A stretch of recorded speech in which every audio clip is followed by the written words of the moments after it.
Nottingham Panthers player Adam Johnson tragically died during a hockey game in England after Sheffield Steelers player Matt Petgrave's skate slashed his throat. While the horrifying incident has been described as a freak accident, South Yorkshire Police is investigating the circumstances of Johnson's death to determine whether Petgrave should face criminal charges. Petgrave is facing both the possibility of criminal charges and a civil lawsuit. Involuntary manslaughter is the main criminal charge at play. It involves unintentionally causing the death of another person as a result of recklessness, negligence or an unlawful act. In these types of cases, the defendant did not intend to kill the person but failed to act with due care, resulting in the unintended death. This is in contrast to voluntary manslaughter, where the defendant intentionally kills another person without the prior intent to kill. So that charge may apply when someone is killed in the heat of passion or during a fight. Here, though, involuntary manslaughter is the focus. Did Petgrave intend to raise his leg, and in doing so was he reckless or negligent?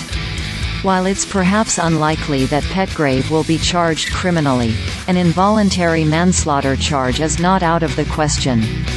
In attempting to impede Johnson's progress, Petgrave plants his right leg to gain the necessary leverage to extend his left leg.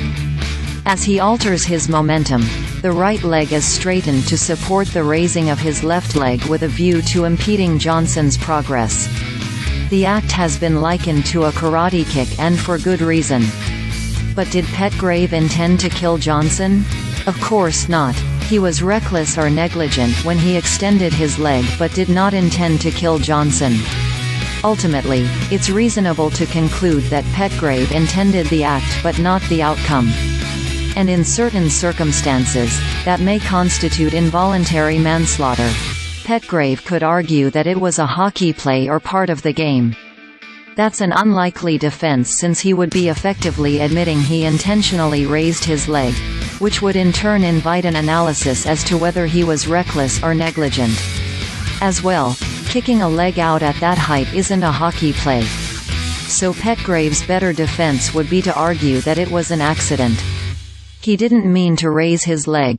He was clipped by an opposing player and lost his balance, which resulted in the uncontrollable raising of his leg.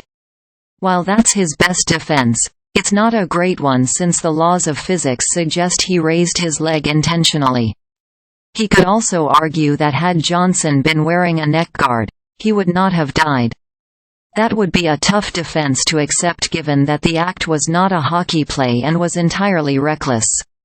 While there is a legal basis to charge Petgrave, the prospects of criminal charges materializing are on the low side. The reasons are twofold. The first is legal context and precedent.